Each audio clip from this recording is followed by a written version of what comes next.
एक घने जंगल में एक बंदर और एक हाथी रहते थे। हाथी बड़ा शक्तिशाली था। वो बड़े बड़े पेड़ों को एक ही झटके में उखाड़ देता था। बंदर काफी दुबला पतला, लेकिन वो बड़ा ही फुर्तीला और तेज था।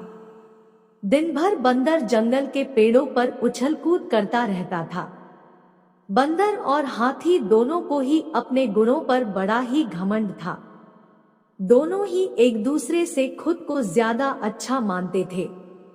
इस वजह से दोनों में हमेशा बहस होती रहती थी। उसी जंगल में एक उल्लू भी रहता था, जो अक्सर बंदर और हाथी की हरकतें देखाता था। वह इन दोनों के लड़ाई झगड़े से परेशान हो गया था।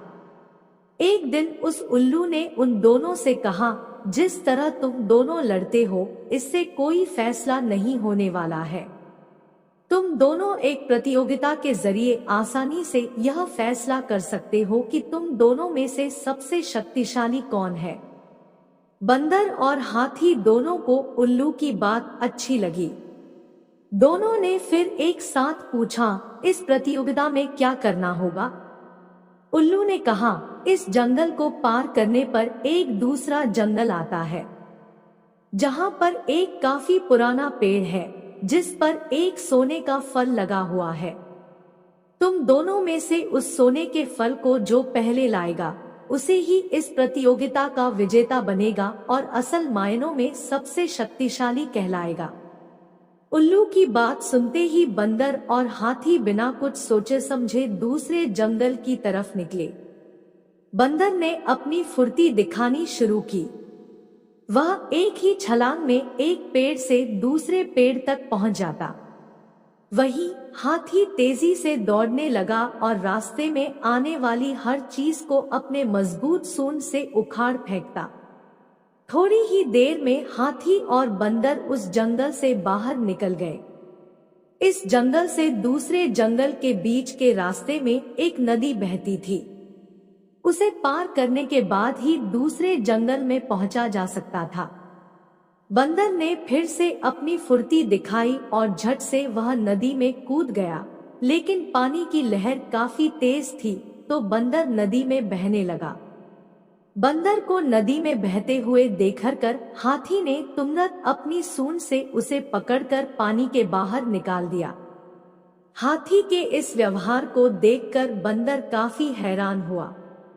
उसने विनम्र होकर हाथी को अपनी जान बचाने के लिए धन्यवाद कहा और अपनी हार मानते हुए हाथी को ही आगे का सफर तय करने के लिए कहा। बंदर की इस बात को सुनकर हाथी ने कहा, मैं नदी पार कर सकता है, तुम भी मेरी पीठ पर बैठकर इसे पार कर लो। बंदर हाथी की बात मान गया और वह हाथी के पीठ पर बैठ गया। इस तरह दोनों ने नदी पार कर ली और दूसरे जंगल में पहुंच गए। फिर दोनों ने मिलकर सोने के लगे हुए फल वाले पेड़ को भी खोज निकाला। सबसे पहले हाथी ने अपनी अपनी सूंड से उस पेड़ को गिराना चाहा, लेकिन वह पेड़ काफी मजबूत था। हाथी के प्रहार से वो पेड़ नहीं उखड़ा। फिर हाथी ने निराश होकर कहा, मैं अब यह फल नहीं तोड़ सकता हूँ। बंदर बोला, चलो मैं भी एक बार कोशिश करके देखता हूँ। बंदर फुर्ती से उस पेड़ पर चलने लगा और उस डाली पर पहुंच गया जहां पर सोने का फूल लगा हुआ था। उसने वह फल तोड़ लिया और पेड़ के नीचे उतर गया। इसके बाद दोनों वापस नदी पार करके अपने जंगल लौट आए और उल्लू को वह सोने का फल दे दिया।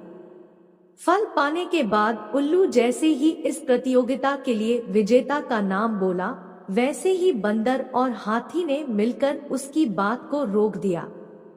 दोनों ने एक साथ कहा, उल्लू दादा, अब हमें विजेता का नाम जानने की आवश्यकता नहीं है।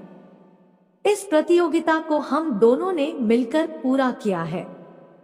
हमें यह समझ में आ गया है कि हर किसी का गुण अपने आप में अलग और खास होता है।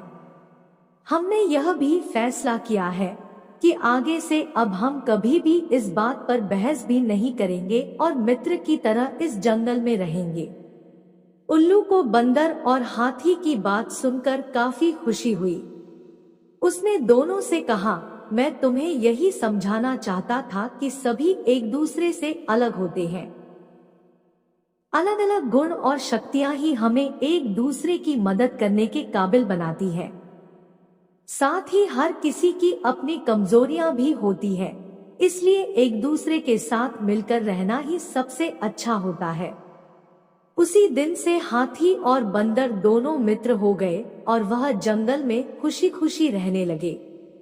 कहानी से सीख, हमें एक दूसरे के गुणों और शक्तियों का सम्मान करना और आपस में मिलजुल कर रहना चाहिए।